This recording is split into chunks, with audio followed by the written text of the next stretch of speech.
again next month. Okay, she's got it recording, so we'll see what happens. Cool. How are our sales? When do we get our royalty checks? Yeah, you didn't get yours. You didn't get yours? I still didn't get my book. I'm waiting still for the book. No, Anna, I'm sure your book is like in your office. You just haven't been by to pick it up or something. You know how it is. We need to reach over the threshold of something like $10 to actually get a check. You know, Oh, wow. never happened. Well, that's never going to happen. I'm just biding my time. First of all, I've already put a down payment on something with those $10. Yeah. Okay, you'll be pleased to know I have not found a pirated copy online. I did go and look. So that means nobody's pirated the book yet, which means that people have to buy it. So my suggestion that we call the collection the room where it happened, that turns out was right for you to dismiss that. Okay.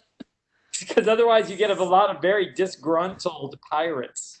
Yeah. And you know what, pirates, you don't want to be on their bad side.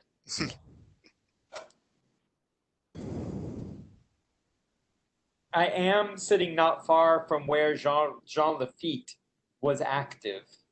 Oh. He was active in your apartment? Are you by the Gulf not of far Mexico? Not far from here. I am in Baton Rouge, Louisiana. Nice. Yes, yes. All right, what do you think, Jen? Yeah, I think we're probably good to go. Okay. Cool. Well, welcome everyone to our very first Baltimore Hebrew Institute webinar. You are our guinea pigs, so thank you for being here. My name is Jill Max. I'm the director of Baltimore Hebrew Institute at Towson University. And it's really a pleasure to have our panelists here, who Dr. Jenny Kaplan is going to introduce shortly, and all of our participants. We have a lot of people registered, and hopefully they'll all be able to get on. This is the first, as I said, of the virtual events we've ever done. Usually, as you all know, we do them in person, and it's been hard to believe 3 months since we've all been gathered together at Towson. We had our last big event right before the university shut down, so we were grateful for that. But we had to cancel several events this year, and this is our centennial year. We're celebrating 100 years of Jewish education and 10 years at Towson University, which is also hard to believe. And our big event, which was at the Gordon Center in May, was supposed to be a conversation between Edgar Keret and Ira Glass. So it was about to go live for ticket sales when we had to cancel it. So we are really hoping that this time next year we can celebrate with that event. But we're thrilled to have Dr. Kaplan and her colleagues here to talk about their book, Laughter After. And I just want to introduce Dr. Jenny Kaplan, my colleague in the College of Liberal Arts. Jenny is the Assistant Professor of Philosophy and Religious Studies at Towson University, one of them. And she's going to be moderating this panel and introducing the panel and then running the Q&A. Just a few bits of housekeeping. Please enter any questions you have. If you look at the bottom of your screen or on the right of your screen, depending upon how you have it set up, there's a little thing that says Q&A. So if you can put your questions in the chat, we're going to be looking at them and the panelists will address them possibly during, depending upon what Dr. Kaplan thinks, or at the end. So thank you and enjoy. Well, thank you, Jill. Yeah, as Jill said, this is the first of our webinars. And I'm so excited to be able to do this. Obviously, the pandemic and the quarantine has negatively impacted our ability to do events, but on the flip side, this is not an event that we would have been able to do otherwise. So there are some pluses to it. And so I'm so excited to be able to welcome several of my colleagues who participated in this book. I don't know if it's backwards for you, but Laughter After, Humor in the Holocaust, which just came out in April from Wayne State University Press. And so all of the participants here tonight authored chapters looking at different elements of the relationship between Holocaust and humor and trauma and politics and all of that from various parts of the world. So what we'll do tonight is they will each introduce briefly their contribution to the volume and their point of view. And then we have some questions that the participants will talk about together. And have a conversation around, and then we will have time for questions and answers at the end.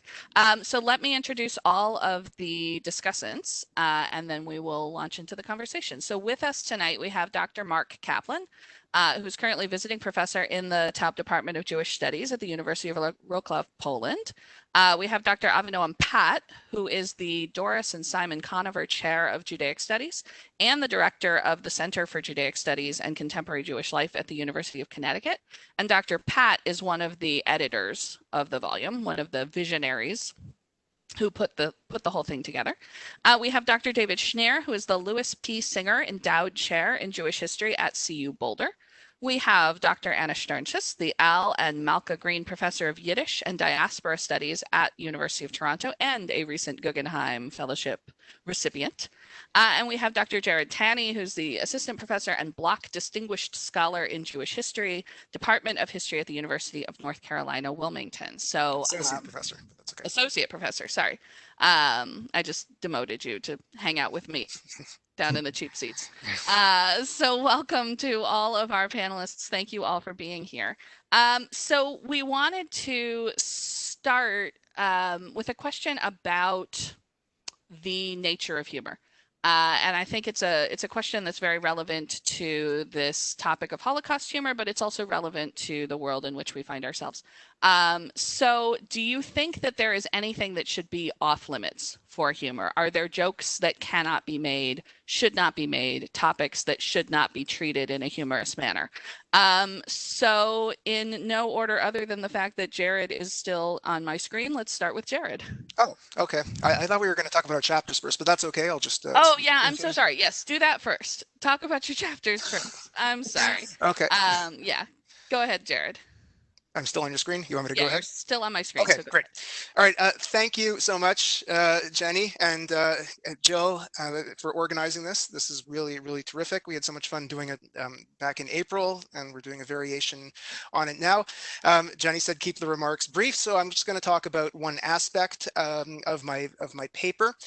My essay looks at the place or the use and misuse of the Holocaust in Jewish literature, both fiction and in memoirs. And I try to historicize it and look at the way Holocaust memory went from really not being talked about very much in the 1950s to being, oversaturated, and how Jewish writers have made use of that through comedy.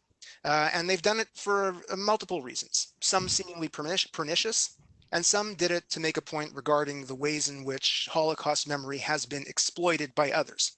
But the remarks I'm going to make now will center around Shalom Auslander's novel called Hope, a Tragedy, in which which is about a 21st century schlemazel of a Jew named Solomon Kugel, who discovers that an elderly Anne Frank, who is depicted as miserable, obnoxious, foul-mouthed and self-entitled because she's a survivor, is actually living in his attic in upstate New York. Now, this Anne, as she's depicted, is actually a very bitter person. Why? Because the diary became very successful while the entire world believed that she was dead. And the fact that she was told some 50 odd years earlier by the diary's publisher when she came out of hiding that she is better off staying dead, that the public does not want her. They want her to be dead, and they want the diary. But Anne actually does have one moment of clarity toward the end of the novel. When she explains her position on Holocaust memory, and by implication, the way America and really, I think the entire world has deified the diary's version of Anne Frank. And Anne says, or the fictional Anne says at this point, I think never forgetting the Holocaust is not the same thing as never shutting up about it. Now, Anne Frank here is echoing a point that has been made by historian Alvin Rosenfeld, who's written a great deal on Holocaust memory, on about how Holocaust memory has really reached the oversaturation point in our society. Rosenfeld insists, and I quote, "The very success of the Holocaust's wide dissemination in the public sphere can work to undermine its gravity and render it a more familiar thing. Made increasingly familiar through repetition, it becomes normalized." So on the surface, it may seem that as if Holocaust humor is actually contributing to this normalization process by mocking the sacred, by trivializing the horror, by exploiting the memory. But what I argue in my paper is that well-crafted Holocaust humor interrogates the ways in which we have chosen to commemorate atrocity and what impact such commemoration has on survivors, their children, and the Jewish community as a whole. So Holocaust humor, I argue, destabilizes the standard narrative that we receive through historiography, through documentaries, through monuments and museums. It's an alternative lens through which we can understand one of the greatest catastrophes of the 20th century. Humor forces us to think seriously about genocide. Now, I would like to quote very, very briefly one of my favorite humorous passages, again from this novel, which I used in my paper. But this scene transpires before Anne Frank makes her first appearance in the book, because the book is littered with Holocaust references. So in this novel, the main character, Salman Kugel, is brought up thinking that his mother actually went through the Holocaust, when in reality, she was born in Brooklyn in 1945.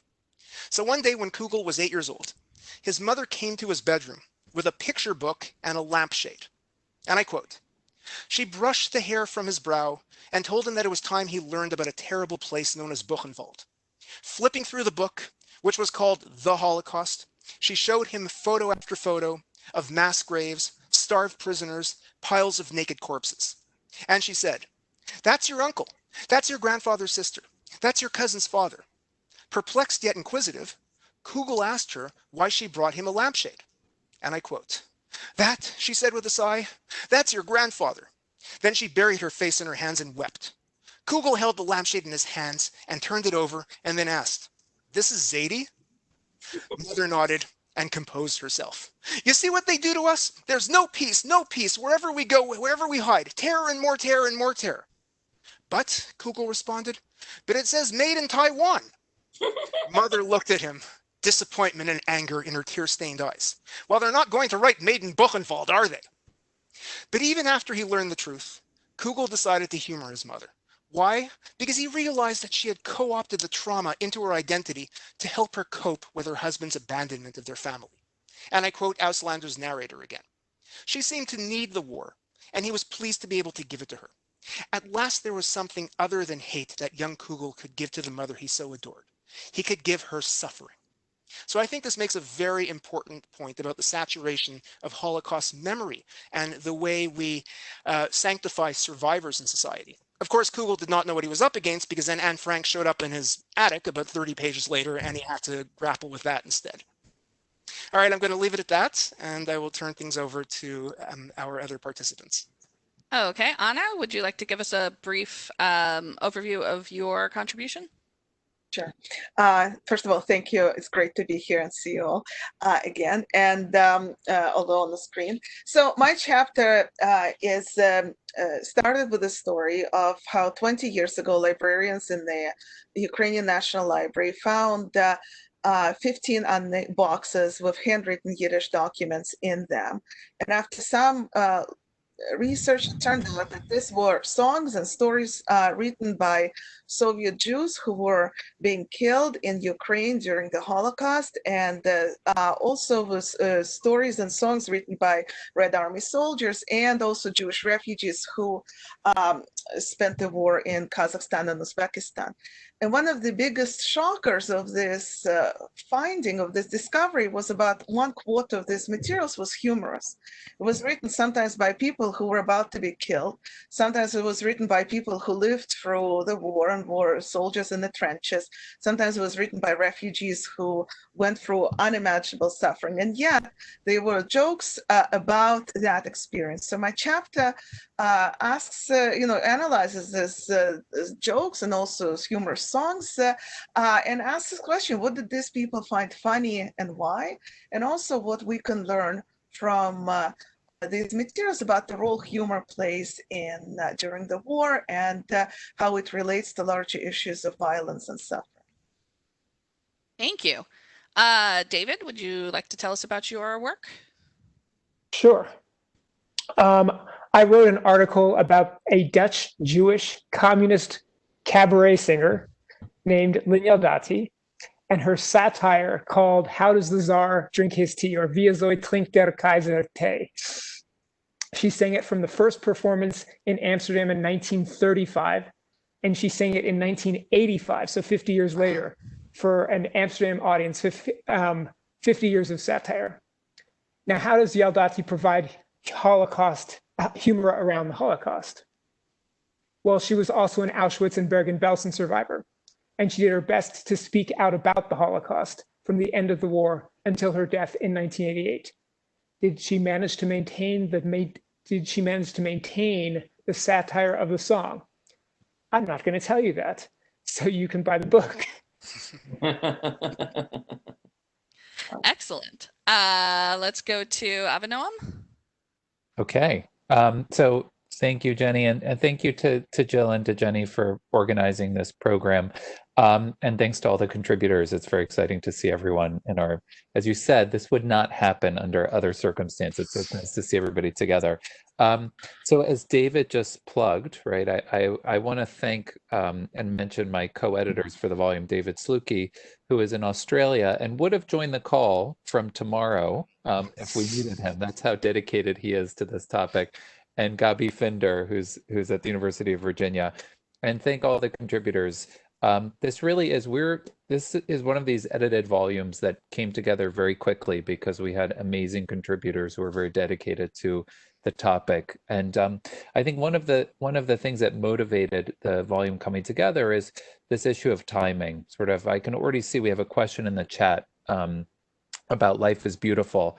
And thinking about how we're now 20 years after, or more than 20 years after Life is Beautiful, sort of the contours and the debates about the appropriateness of humor and the deployment of humor in the context of the Holocaust have changed in huge ways since 1997 when Life is Beautiful came out. And so the three of us thought it would be interesting to examine sort of what are the boundaries, what is taboo? And I know we're going to discuss this when we get into some of our questions. And so we brought together these amazing contributors. There are 15 different contributors in the volume who all examine the deployment of humor in different places all over the world at different periods of time. And you can really trace the shift in the deployment of humor in memorializing the Holocaust and sort of thinking about the landscape of Holocaust memory and the politics of Holocaust memory, as Jared was also alluding to. You know, Holocaust humor has been used from, as Anna was alluding to, from the time of the war itself by survivors who would use humor as a coping mechanism.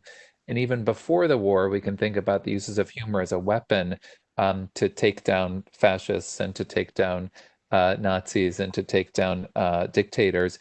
But one of the things that a lot of these chapters also look at is humor that is used to sort of question the centrality of the Holocaust in contemporary Jewish identity. And so my chapter is a comparison of the uses of Holocaust humor in both American and Israeli sketch comedy.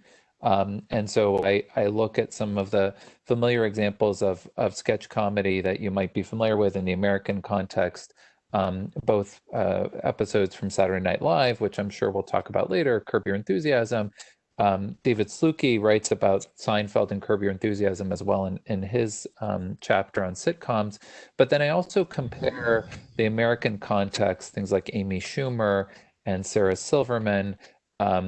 I compare the American context to what happens in Israel and the use of Holocaust humor in things like HaChamishia Kamarit or Eretz Nederet, or a new show which some people might be familiar with, which I'm kind of obsessed with now, HaYehudim Ba'im, the Jews are coming, which is, you know, for historians and people who love Jewish history, is a show that basically applies sketch comedy to episodes of Jewish history. So if you're like a history nerd like me, you love this stuff. But it is really interesting to compare the ways that Holocaust humor is deployed differently in America and in Israel. And that's one of the things that I examine in my chapter. Great, thank you. And Mark, would you like to tell us a little bit about your work? Sure. Let me begin again by thanking you, Jenny, and thanking Avinoam, without whom my article would not exist and my participation in our discussion today would not exist. It's a great volume, and it's an honor for me to be able to publish my work in the context of the work of so many of my friends and so many of my colleagues who, you know, I really respect. I write about primarily a couple of Yiddish documents. One is a collection of humorous journalistic articles, humorous feuilleton, and the other is a kind of hybrid pseudo-documentary starring the Yiddish comedians Shimon Jigan and Yisrael Schumacher, who were the great Yiddish comedians in interwar Poland. And after the war, surviving the Holocaust in the Soviet Union, they made Aliyah and became ferociously talented Yiddish language comedians in the new state of Israel until they each died, Schumacher in 1962 and Jigan in 1980.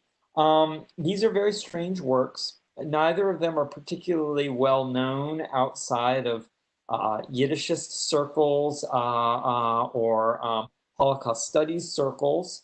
And I was actually approached by the editor saying, would you like to write about this collection of articles, which as far as we know, is probably the first published book in Yiddish of humorous responses to the Holocaust. It was published in 1947. As its author, Moshe Nudelman was immigrating from Poland to Paris to New York City, where he settled, where he lived for the next 20 years, the last 20 years of his life. And I said, it's an interesting idea. It's good. I don't know if there's a whole, 20-page article to be gleaned out of this book, but I've always wanted to write something about this film, Unsere Kinder, starring Jigan and Schumacher, set in the immediate context of post-war Poland about children's responses to the Holocaust. And I thought maybe I could bring them together. It might be interesting. And my editor said, oh, well, there's been a lot written about Unsere Kinder already, but not so much written about this book. We went back and forth. We finally agreed I'd write about them together. And a little bit of a plot twist that was delightful and exciting. Nudelman, the author of the book that I was writing about, was one of Jigan and Schumacher's writers. He wrote sketches for them both before the war and after the war. So I was really able to tie Nudelman's humorous literary production to Jigan and Schumacher's performance in what I hope, if you read the article, is a kind of an organic way. There's 2 points that I make in the article, and I'll conclude this response with these 2 points. On the one hand, in Yiddish, in the Yiddish-speaking world, people were talking about the Holocaust a lot earlier than people in the non-Yiddish world. And that includes, in a certain extent, in a very real sense of the term, that includes the Hebrew-speaking world. The Yiddish world sets a kind of collective task of decrying the rise of Hitler, the rise of anti-Semitism in Europe, the destruction of European Jewry, and commemorating the Jews as they are being murdered already in the early 1940s, already while World War II is taking place. Yiddish audiences are aware of the Holocaust as an event in European history, a long time before American Jews are talking about it, a long time before Hebrew-speaking Jews in Palestine are talking about it. And this task of commemoration is central to what Yiddish culture is going to become in the immediate post-war era. Now, how does commemoration interact with, comment upon, conflict with the task of making humor? I think that Nudelman and the actors Jigan and Schumacher offer some very, very instructive, very creative, and very resonant, durable examples of the ways in which Holocaust humor can actually participate in the processes of commemoration and also of critique of contemporary Jewish culture. That's what I tried to explain in my article. Great. Thank you, Mark. All right. So we want to get the conversation a little more going amongst the participants here. Let me just say, because quite a few people have joined us since we started, that we are going to have a few talking points that the discussants are going to talk about together. We're taking questions and answers in the Q&A chat in the in your WebEx window there, and we're looking at those as we go. We'll find ways to weave those into the conversation, and we'll hopefully have time at the end. Additionally, I'm about to put a discount code into the chat for everybody. Now through the end of June, you can get a 20% discount on the book using the code that I will give you if you purchase it through Wayne State University Press. If you purchase it on Amazon, you're at the mercy of Amazon. But if you go directly through the publisher, we have a discount code that you can use. So I'm putting that into the chat right now. So as I mentioned, we want to start with the question of whether any kind of humor is off limits. Are there things that can't be joked about, that oughtn't to be joked about, or in the right context, does anything go? Let's start with David.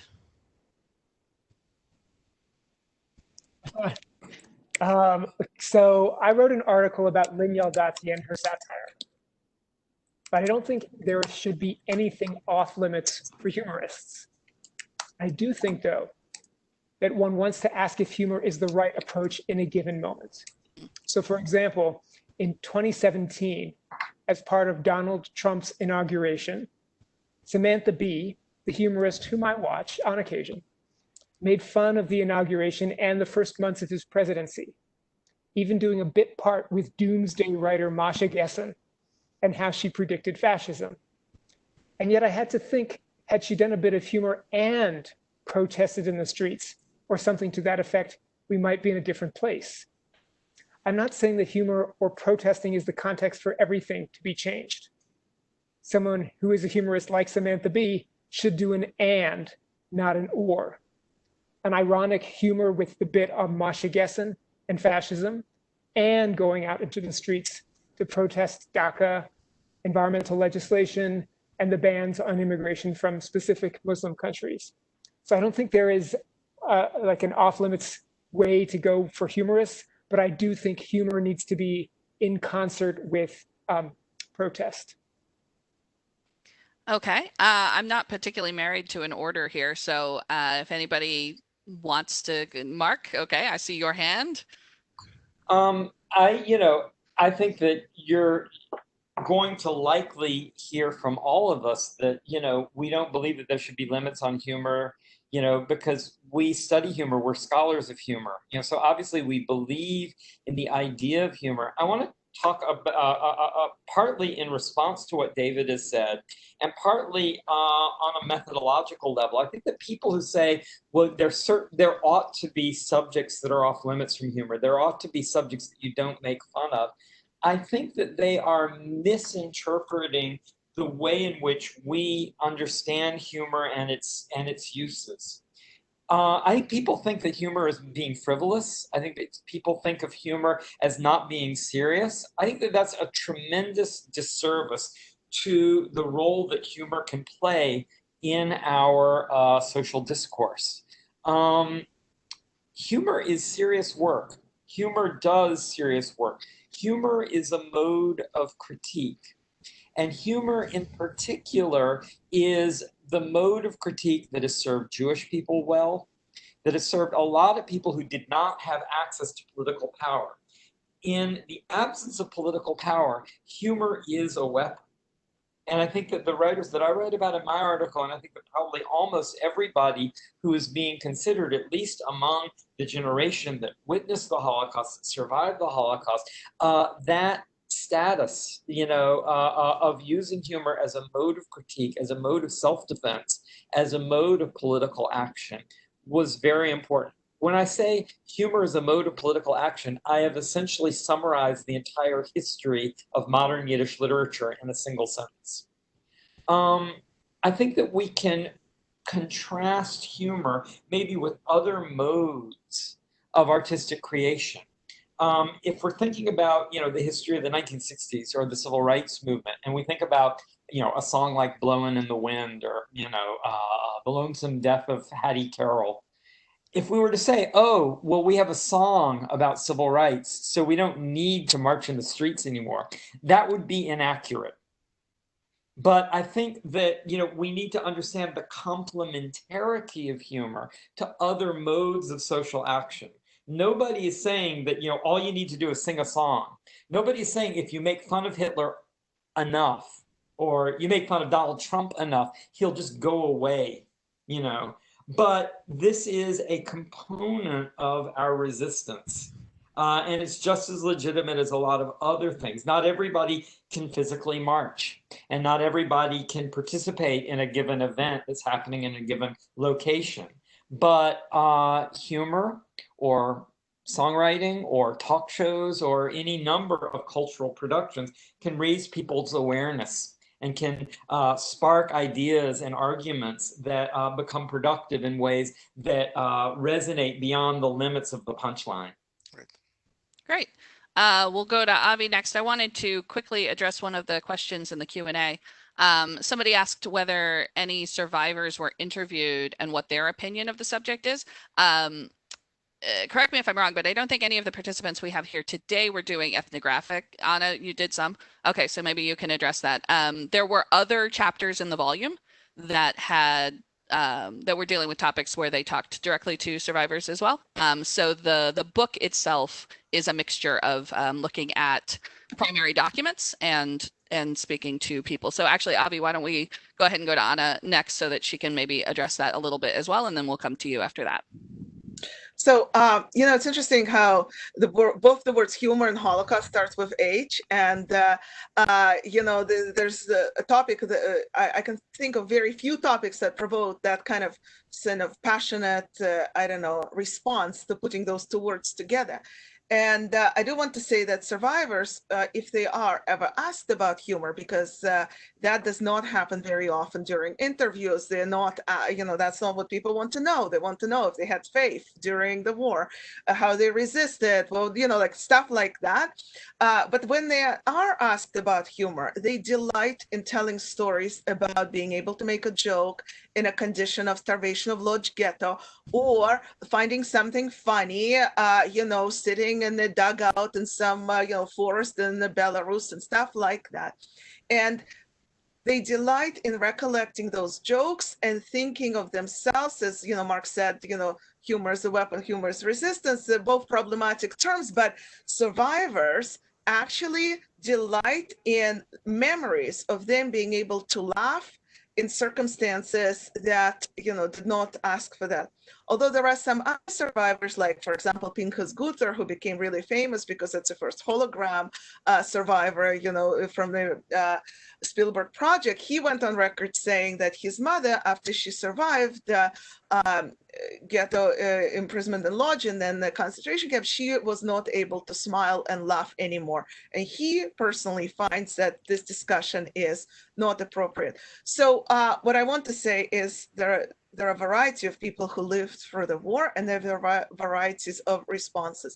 But I still think that, in interviews and then kind of like first-hand accounts about this, survivors actually would prefer to talk more about humor than less. And also when they make jokes about what happened to them, audience often, does not understand it. I remember Ellie Gotts, a survivor of Kovno Ghetto and later Bergen-Belsen, gave a public talk in Toronto in front of the audience of, almost 1,000 people. Well, he recalled that when they heard that the deportations might happen, his mother found some poison and wanted to inject that poison to all her family members, including him. And then she said, okay, so the last person should sanitize their skin and then put the needle in. And then Ali asked his mom, why do you need to sanitize the skin if it's a suicidal thing? And she says, well, this is how we do it. So Ali told this story as a humorous story to laugh at, but because of this story, he was uninvited to speak from some Toronto public school because they felt that this humor by survivors inappropriate for the audience of isolated children. So I think that's a very interesting topic and sadly under-researched on how survivors relate to humor. And I just want to say, I don't want to monopolize and take too much time on this, on that, but to me, like this question of what's off limit and what's not off limit, it's interesting because as historians, we're in a privileged position of not prescribing anything, make it more inappropriate, make it more off limits, more for us to study. Like, we thrive on all these things that push boundaries and this kind of stuff. I do want to say that even humor that people perceive as okay, something like, Mark was talking about Jewish humor, we often think about this as self-deprecating humor, but if you start looking a little bit deeper what self-deprecating means, it's never actually self-deprecating. It's laughing at members of the community who are a little bit less assimilated, who often women, who are less familiar with the culture. So it's always laughing from the position of power. So if we start going with that, then, we can't study anything because, you can find problems if you start prescribing things. So on the flip side of that, the Mark sorry, I forgot who spoke before Mark. David. Sorry, David, I even wrote it down, that you spoke about, using humor as a weapon and stuff like that.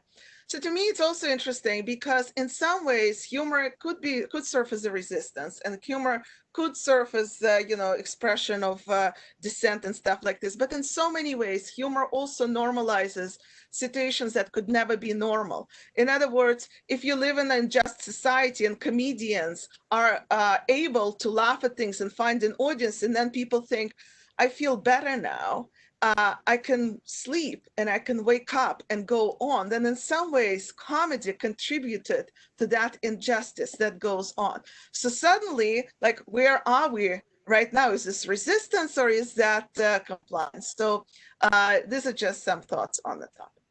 And that was actually going to be our next talking point, was going to kind of be about the relationship between violence and trauma and power and politics. So as we're continuing to talk about this first point, feel free to weave in elements of that as well. And we can always go back to David and Mark if you had things you wanted to say about that as well, since we're kind of putting those two conversations together. So Avi, I'll throw it over to you.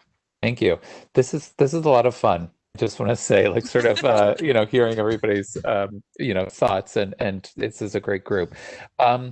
So one of the things I want to mention, and this came in one of the chat questions, but I think it relates to this question of sort of who gets to tell the jokes and what are the boundaries and who determines what's appropriate and not appropriate. So there is a chapter in the volume that's written by Fern Perlstein and Robert Edwards, who were the creators of the documentary film The Last Laugh, which I think one of the questions came in and asked if this is connected. And so we had Fern and Bob write a chapter about making this documentary film, The Last Laugh, about humor in the Holocaust. And for those of you who've seen the film, it's a wonderful documentary. One of the things that Fern and Bob did in the film is they follow a Holocaust survivor by the name of Renee Firestone, who perceived herself to have a good sense of humor and sort of used humor as a coping mechanism during the war. And humor was a strategy that she employed, and she talked about it, but juxtaposing Renee with other survivors who didn't necessarily use humor, right? So there have been studies that have looked at the functions of humor during the war as a coping mechanism. Survivors who would say that, without humor, they would have committed suicide, that they needed that sort of outlet because the world was so completely absurd. But one of the things that's interesting that Fern and Bob do in the film is that they show Renee reacting to, Silverman, for example, in the stand-up comedy of Sarah Silverman. And, you have Renee watching Sarah Silverman doing Jesus is Magic and making jokes about the Holocaust, or as she says, the alleged Holocaust, which is supposed to be a joke about Holocaust denial. But when Renee Firestone watches that joke, she says, that's not funny, right? So one of the things is that this is a completely subjective, just a determination that's made, right? What one person, and this is what makes humor so fascinating, because we have the humor that is created by the comedians, we have the humor that's employed by people as a coping mechanism, and then we have the social determination of what's appropriate, what's not appropriate. So, Anna said we have the benefit of being historians. We can trace change over time, and we can see how those boundaries have really shifted over the past 60, 70 years, right? Take The Producers as an example. Something that might have been shocking in 1967 seems quaint and cute today, right? But there's still things, I think what's so interesting is to see like what are the things that push those boundaries, which is what comedians feel they have a responsibility to do. If you tell them that something is taboo and off limits and you can't talk about it, they see it as their responsibility to say, well, why not? Right? What is it that's taboo about that? Why can't I go there? And so one of the questions is, well, who gets to tell the jokes, right?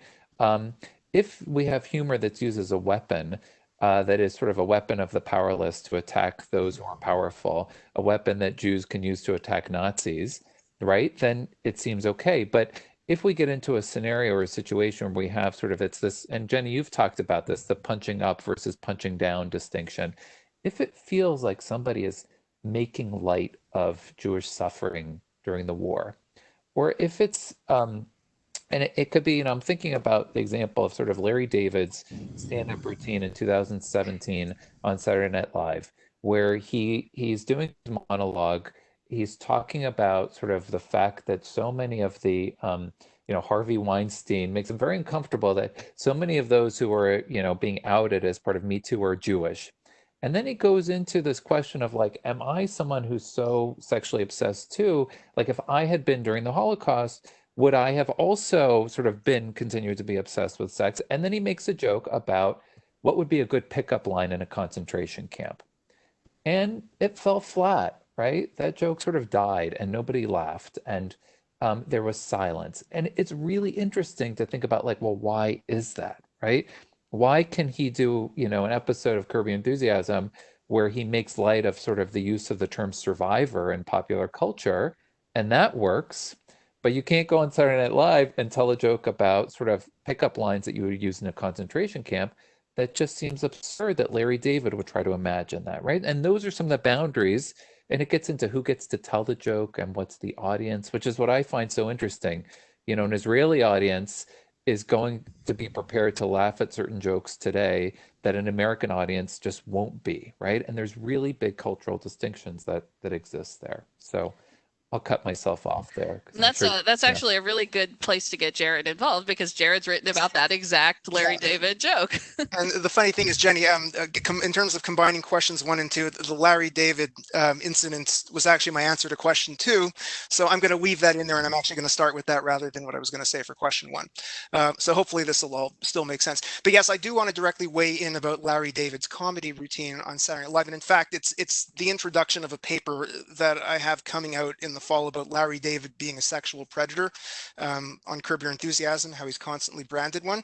And this routine was really fascinating because he did combine this motif of Jews as sexual predators with the Holocaust bit. Like, because right after he, as Avi said, right after he started making jokes about picking up women in a concentration camp, right before he did that, he started saying how, unhappy he was by the fact that, every time he opens up the paper, there's another sexual predator and they happen to be Jewish and they happen to be Jewish. So there was a lot of outrage from this routine, in part because it was Saturday Night Live and it's not Curb Your Enthusiasm, so it doesn't have the particularistic audience that Curb gets, right? This is a much more general audience. You can't take as many risks on SNL as you can on HBO, but it's also because it was right on the piggyback of his jokes about Jewish sexual predators. So it became one of those do not say stuff like that in front of the goyim, incidents. But what was really fascinating about it is the backlash. Because of the backlash, there was more discussion in the press, and I don't mean the Jewish press, I mean the American press, and I mean social media in general, about the Holocaust and about survivors and about their experiences in the camps. And, like someone wrote, I forget what newspaper this was in, but here, Larry David, this is a survivor that you should meet. Would you make a joke about picking her up? There was more discussion in the following week about the Holocaust than there had been in the previous 6 months. So I would argue the fact that Larry David did this, he did something that's seemingly inappropriate at first, but the end result was, the upshot was that it actually generated a very healthy discussion about Holocaust memory in the newspaper. And I want to you all keep in mind also that this is November 2017.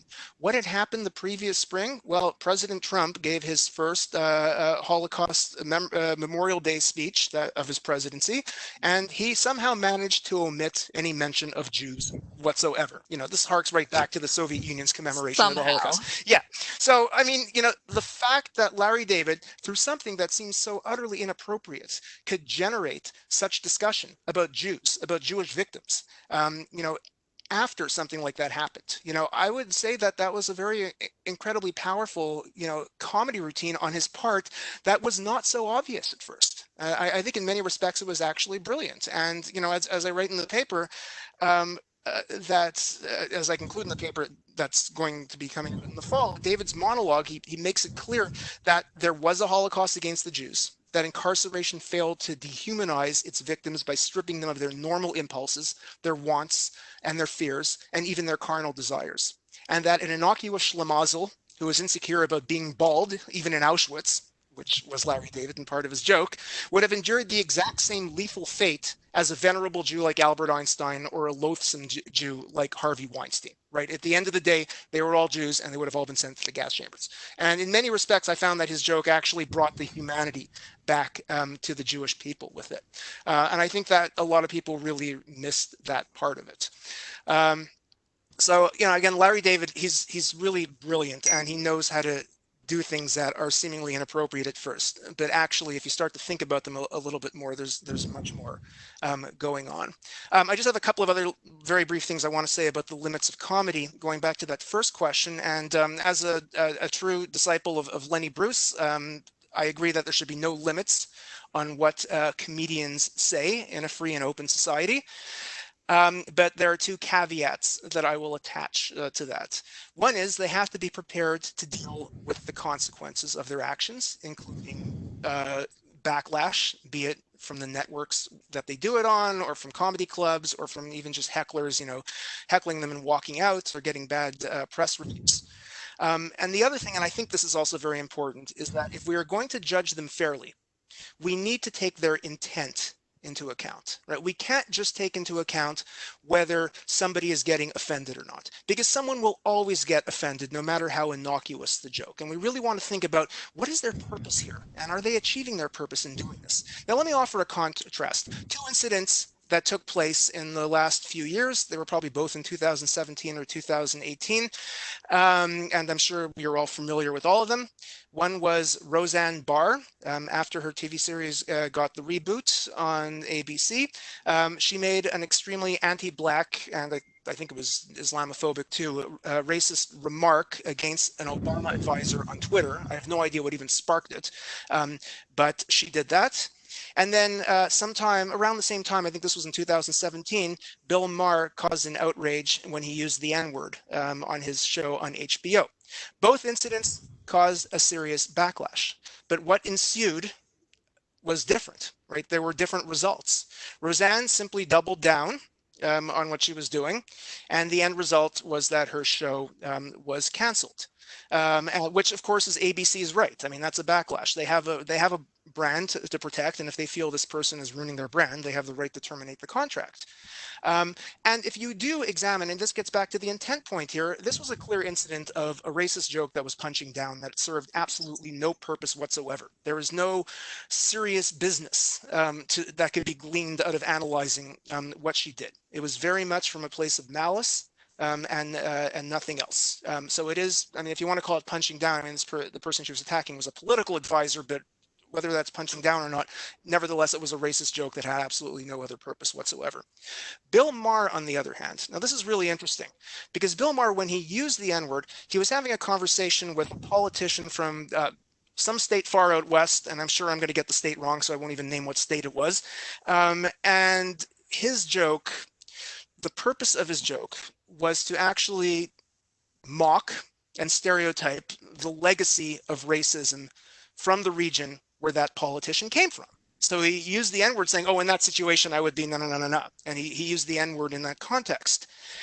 So what he was trying to do Whether it was successful or not is a different story, of course, but what he was trying to do was to draw attention to the fact that racism is alive and well in that part of the world. And he used racist discourse in order to make his point. Does he have the right to do that? Well, that's something that's open to debate. And Bill Maher, like the good liberal that he is, did something that I think was really, the menschy thing to do. A good mensch should do something like this in such a situation. The following week on his show, he called in a whole panel of people, a racially diverse and gender diverse panel, and he had a discussion about the use of the N-word and in what context it can be used and who should be using it and who should not be using it. And he offered, I don't know if I would say he offered an apology outright, but he said he genuinely learned from the situation. So I think these two incidents are a good contrast, right? I would never ever say that either of these comedians should not have the right to say what they said, but as we see, what transpires afterwards often says a great deal about about their intent and also how they handle the situation. Also says a great deal about their integrity, if you will, and their commitments as comedians. Now, that said, I do think we live in an era at the moment of hypervigilance, and politically correct cancel culture sometimes misses the boat and doesn't really get the intent of comedy, and that could be very dangerous if they try to shut something down without really taking the time to understand what was said and why it was said. So I fear that the day will come when the cancel mob will come and try to cancel Blazing Saddles, simply for the fact of the number of times they use the N-word in that movie. The movie will be branded a racist movie, and it'll become very difficult to screen it, which is really unfortunate because I would argue, and I think most people would agree, that it is one of the most anti-racist movies that has ever been made. I mean, that is the whole purpose of this movie, to show that racism is wrong. But today we are in a culture where there's hypervigilance over language, and I just fear that people don't take the time to really analyze what's being said before they draw conclusions. Thank you. I want to give Mark and David a chance to jump back in on the political side of it if they wanted to. So Mark, did you want to follow up on anything? Sure. I wanted to touch on a couple of things that both Jared and that Avinoam had said. First of all, I think that, Jared speaks to something very pertinent in the connection or the contrast between Larry David and Lenny Bruce, because I think he was clearly telling that Auschwitz pickup line joke in the spirit of Lenny Bruce. I still listen to Lenny Bruce's routines from 50, 60 years ago. And one of the things that interests me about Lenny Bruce, I don't necessarily find Lenny Bruce to be all that laugh out loud funny, but his provocations are productive, even if they don't make me laugh out loud. He, as a philosopher of comedy, Lenny Bruce is maybe more funny, more important, more significant than he is as a comic performer. I want to connect that very briefly to something that Avinoam said about the original producers from 1968. I teach the producers in my Jewish humor courses. And one of the things that's very interesting to me, I teach the original version, the 1968 version, not the 1995 remake. But it is, in fact, instructive to look at these two versions of the movie together, specifically in terms of how the contrast between heroes and villains changes from 1968 to 1995. I'm going to work around this into Blazing Saddles very briefly. But when you look at the way that the 1968 version portrays Max and Leo as Jews, it's much more surreptitious, it's much more subtle than what they show in the 1995 version. And when you look at the way that gay culture is presented in 1968, it's absolutely radically different from the way that gay culture is presented in 1995. Here's where Blazing Saddles figures into this. I teach Blazing Saddles also in my Jewish humor classes. And, I can literally recite the whole movie from memory. I won't do that because I concentrated today. However, one of the things I say when I teach the movie is I don't believe that Blazing Saddles as a film could be made in 2014 or 2020 or whenever. That's not necessarily a bad thing. It's okay that we wouldn't make a movie where white characters and black characters indiscriminately use this word because, right, 1974 is not 2020, and there are a lot of reasons why we should be happy about that difference. But I do think it's important to teach the movie. And one of the ways that I couple Blazing Saddles with the producers is when you look at the way the producers in 1968 was portraying the counterculture of the 60s, the beatniks, LSD, gay culture. They were the villains. And the old Broadway of Max and Leo are the heroes. By the time you get to Blazing Saddles, you have Cleavon Little playing, you know, a very urban version of a Black American of the 1970s, with Gene Wilder playing, I think, a crypto-Jewish, possibly crypto-gay character. They become the heroes. So there's a shift in Mel Brooks's awareness of what funny is, who the heroes are in American society, and how we can rewrite these genres for political purposes. That's the way we historicize humor. And that's the way that we can maybe salvage movies or jokes or words that make us uncomfortable in 2020. We can still be uncomfortable, but we can still make them teachable. Yeah. David, did you have anything you wanted to add? This will probably be our last point here, so you get the last word. Power and agency, by the way. Yeah.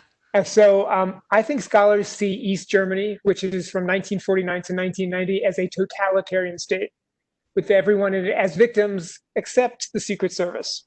So I see something different if we talk about East German agency and Lignaldati.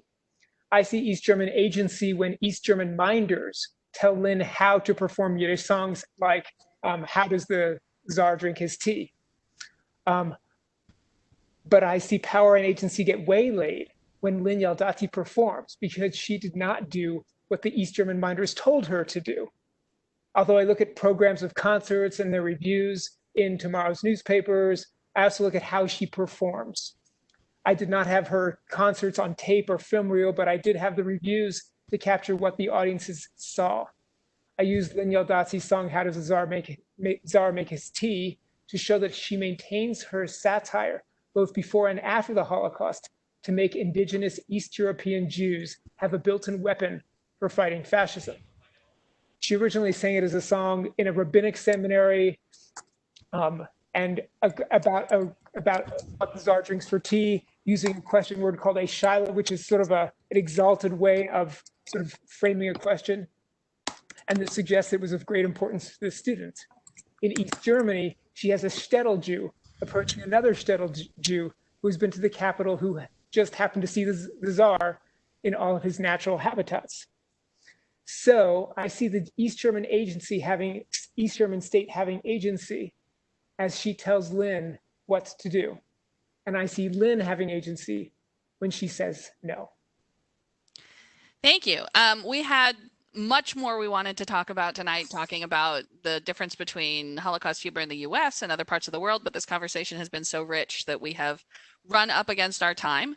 So for those who joined late, I just wanted to remind everybody that these have all been contributors to the volume Laughter After, Humor in the Holocaust, which is available wherever books are sold. But if you buy it directly from Wayne State University Press's website, there is a discount code that is SS20, Spring Sale 20, and you can get 20% off the volume that way. I want to thank all of the participants. I also want to thank Jill Max and the Baltimore Hebrew Institute, and I especially want to thank Diane Siegel, who has done the tireless work of figuring out the tech for this inaugural webinar. She was working over the weekend on it. It has been a great undertaking on everybody's part. So I want to thank all of you for watching, and I want to thank everyone for participating. And we are all available via email if you have further questions for us.